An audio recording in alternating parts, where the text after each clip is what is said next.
have something kind of special for you. It is an accumulated book haul with pretty much every book that I've thrifted in the past month or so, and it's mostly kids' books. There's a few in there for me, but yes, mostly kids, sort of like homeschool oriented books or educational books.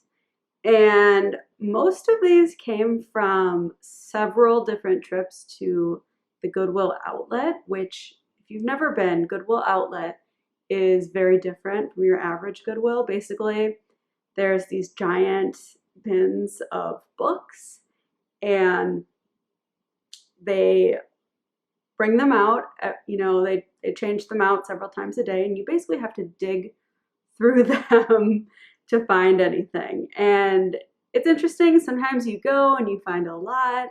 Sometimes you don't find anything. But it's kind of fun because obviously there's a lot of turnover, and it's kind of a little bit like digging for treasure. So yeah, and then also my son ended up joining me. He wanted to be in the video. He wanted to help. He's very interested. So that was kind of special. And yeah, this is my book thrift haul for the month of July 2022. And I go a lot, so I'll probably make another one like this, but I hope you enjoy it. Okay, so this is the first Brambley Hedge book that I've found, and these are new to me, but I've heard a lot of people speak highly of them, so. Does anybody else have this one? Yeah, lots of other people have them. Really pretty illustrations, and it's an animal story, which we love, right? Is it about Anna Maria? I don't know who Anna Maria is. It's... Okay, so next up we have Catherine Patterson, The Tale of the Mandarin Ducks. And I believe... What's this? I don't know, that just came on there, I suppose. I believe it's a story that takes place in China, which would be really great if we were studying China. And it's definitely has that art style too, which is great for just getting familiar with what that looks like. Pretty cool. Yeah. What do we have up next? Up next we have Madeline and the Gypsies, and we like Madeline books, don't we? Yeah. So Madeline, she kind of goes to a lot of different countries and cultures, doesn't she? We have one where she goes to London, and it looks like this one she's hanging out with some gypsies. So that should be interesting. Pretty cool. And then this was actually on my list when I was trying to find Easter books because, most of them just tell a story about a bunny and it doesn't go into a whole lot of detail. But this actually gives a list of all these different Easter traditions and the actual story behind them, which is honestly really, really great. Is this book really great? Well, I haven't read it yet, but I like the idea. What do we have up next? We have The Snail's Spell. The Snail Spell. So this morning we read a story about snails in Among the Meadow People, right? Yeah, but this is about a garden snail. This is about a garden snail. We haven't read it yet, but look at how beautiful that garden is. What's this? That is, looks like a seed packet. Yep. So it looks like all these different things in the garden, and I think the boy, he shrinks down to the size of a snail. Pretty cool. Yeah, pretty cool.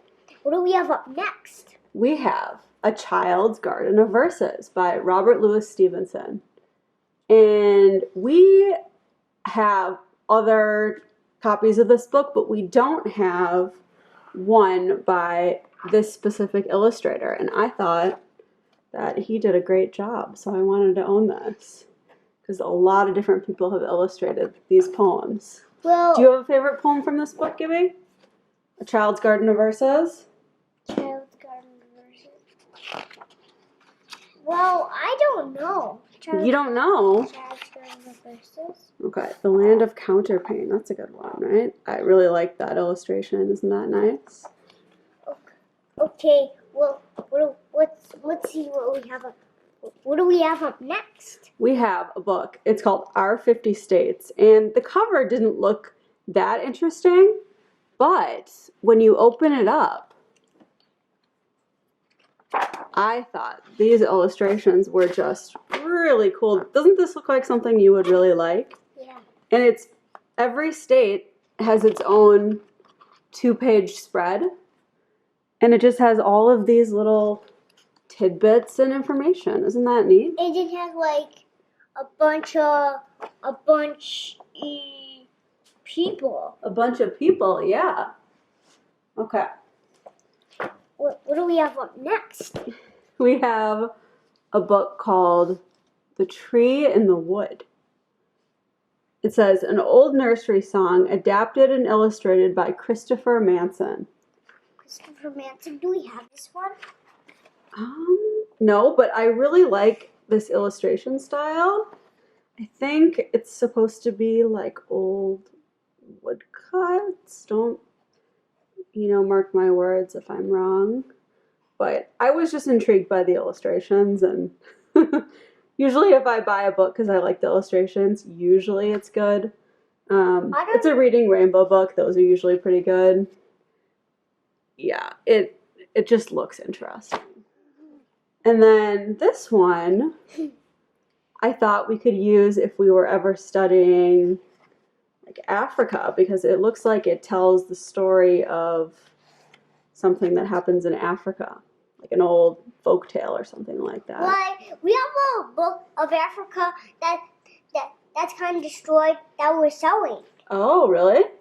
Yeah. And then this one, The Boats on the River. Yeah. This is by Marjorie Flack, who's one of our favorite authors, right? We read The Boats on the River a million times. Yeah. But our copy that we have, it's a hardcover. And it's a really old copy that I found a long time ago, but it's in really bad shape, isn't it? Yeah. Pages are ripped and stuff. And this is a soft cover, but I've never found this book. It's not super common, even though it looks like it did win the Caldecott. But if you have little children, especially little boys, this is a really great picture book. I really like the way it reads and the way the words flow. What do we have next? This one's called Just Like Abraham Lincoln, and you said that we already had this, right? Yeah, but we didn't buy it. We donated it. Oh, we donated it. Okay. Well, I guess we had this, but I got it because I don't find that many picture books for a young age that are about history. So when I do, I try to buy them. And then, do you remember what this one's called? Yeah, this is Anno. Anno's Journey. And these are wordless books, and I always buy these when I find them. We already had this, but it's a hardcover, so I wanted to replace our copy. But, yeah, if you just like looking at really beautiful pictures, I think I said to my husband that I thought this was like a classier version of Where's Waldo or something. Who are you talking to? Me? Are you talking to me? I'm talking to the camera, my dear. To the camera. But you can talk with me if you want. You can say stuff. See what else? What do we got next? This one's called When Jesus Was a Little Boy. And it's very old. It's not in great shape. But I like that it rhymes. And I thought the illustrations were really beautiful. So couldn't leave it. Should we keep it? Yeah, we'll keep it. And then this is the Aesop for Children. And I think this is the illustrator that Ambleside Online recommends. And I do have some other Aesop Fables books. I maybe have quite a few. But once again, kind of like with the Child's Garden of Verses, I mean, obviously these are even more ancient than that. there's just a ton of different illustrators illustrated Aesop's Fables, but I think this one, yeah, I mean, it's just beautiful. Isn't it beautiful? It's just the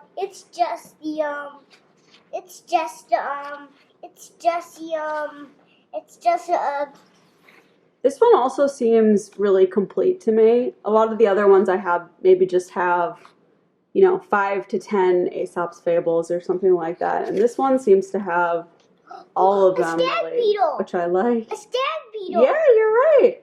Story's called The Eagle and the Beetle. The Eagle and the Beetle.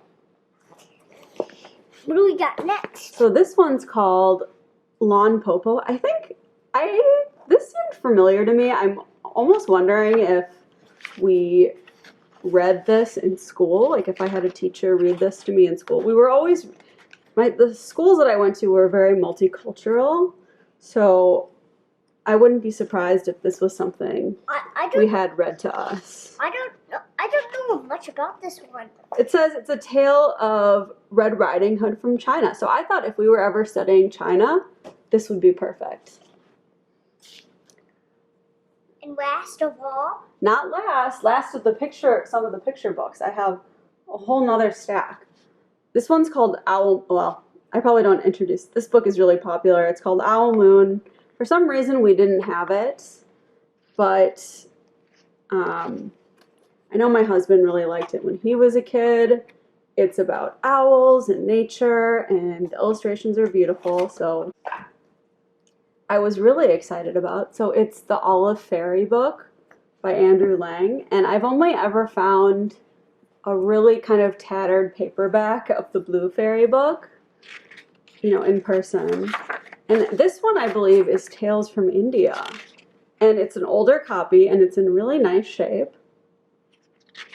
So this was like the find of the day that kind of put a huge, huge smile on my face, because I love these fairy books.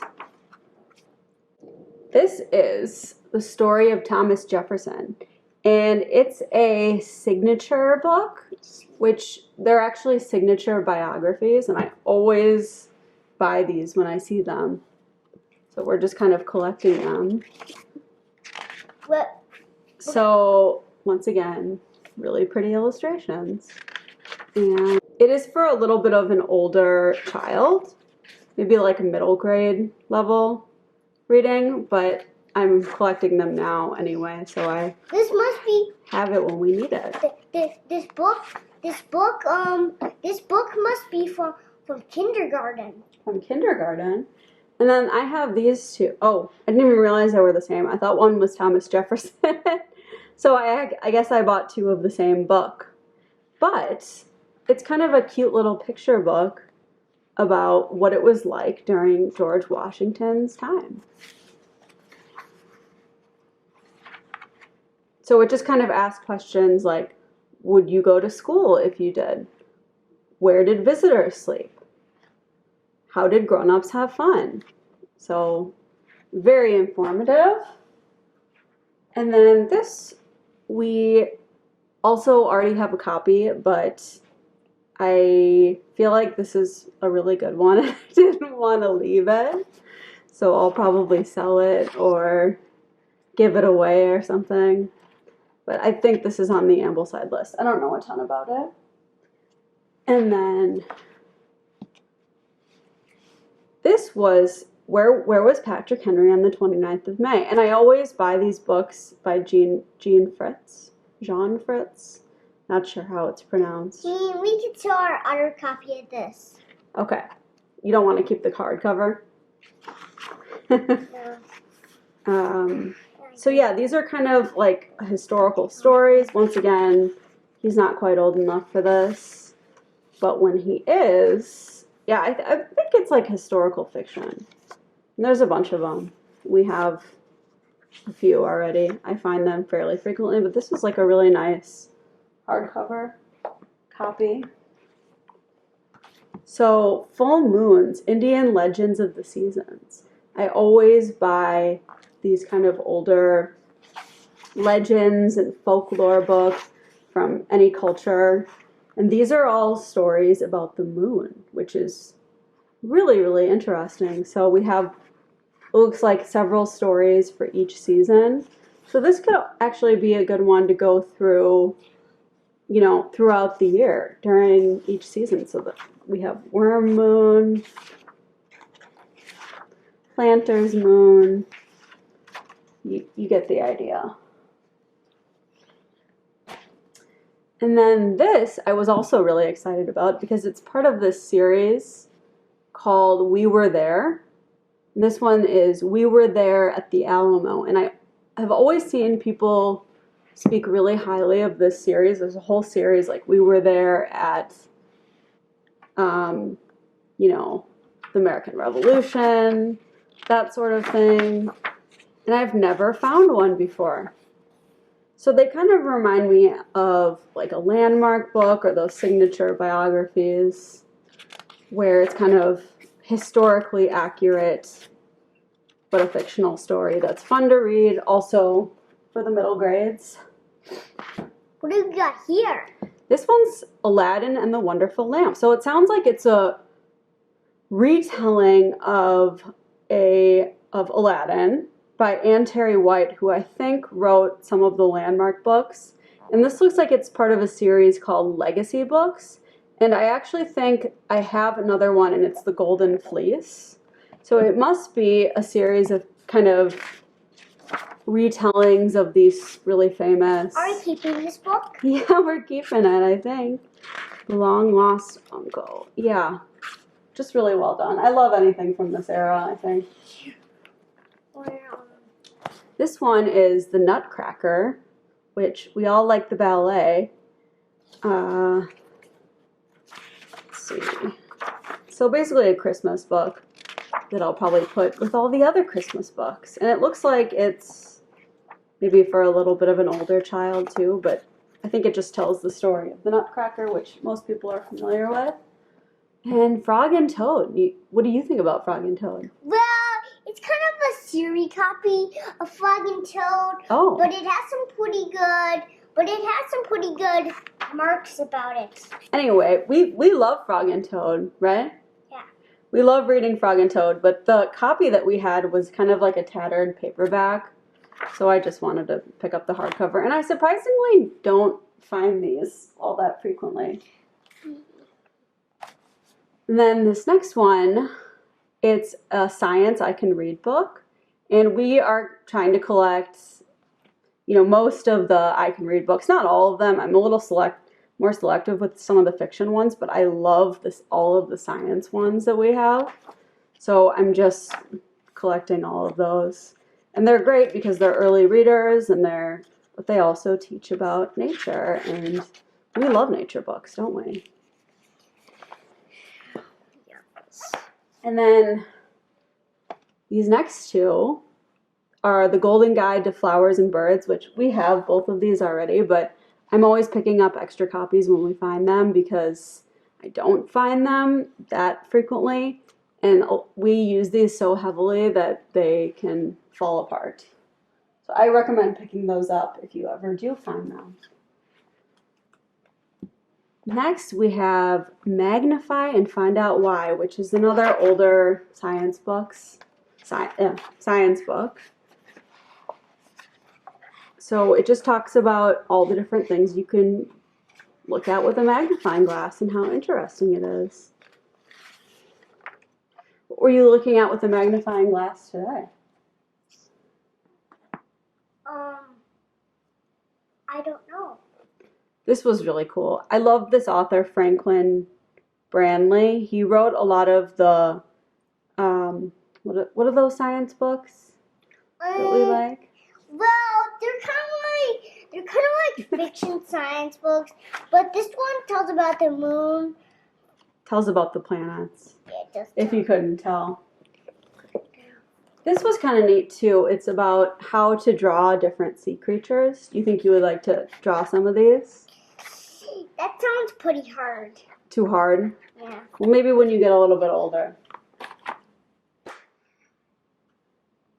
And then this one, it's called The Old Days, a children's book about the Anasazi Indians. So super informative, hopefully. Yeah, hopefully. Are we keeping this? I think so. This I was really, really excited about. It's sort of a vintage workbook about birds. Looks like there's a red-winged blackbird on there. There's a whole series of these, actually. There's 3 about birds. So it talks about that a little bit. And 2 about different trees. And this one, and this is the same set. Is it? Yeah. I don't think so. I think that one's new. This one is about insects and some of their relatives, and then there's one about wildflowers. And I thought this was so neat that I ordered 2 of the tree ones and the insect one on eBay. Someone did color a little bit, but what I'll probably do is make copies of this.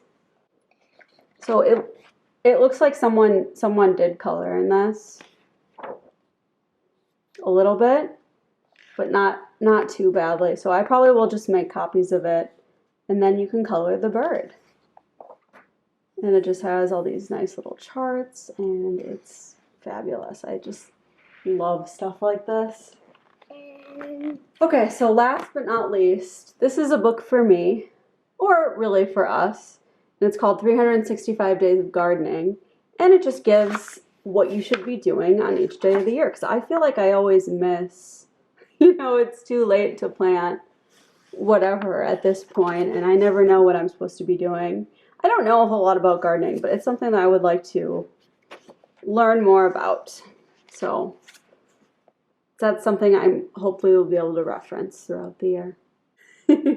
I hope you kind of enjoyed this. I think we had some fun filming it. Did you have fun, Gibby? Yeah. Was that pretty fun? Now I'm waiting to do my video. Oh, you're going to do your own video? Yeah. That's cool. You know what it's going to be about? What's it going to be about? This. Oh, cool. So you can watch Okay. the video. Well, thanks for tuning in. Bye. Who do you say bye to? Whoever watches. Who is watching? I don't know. No one's watching right now.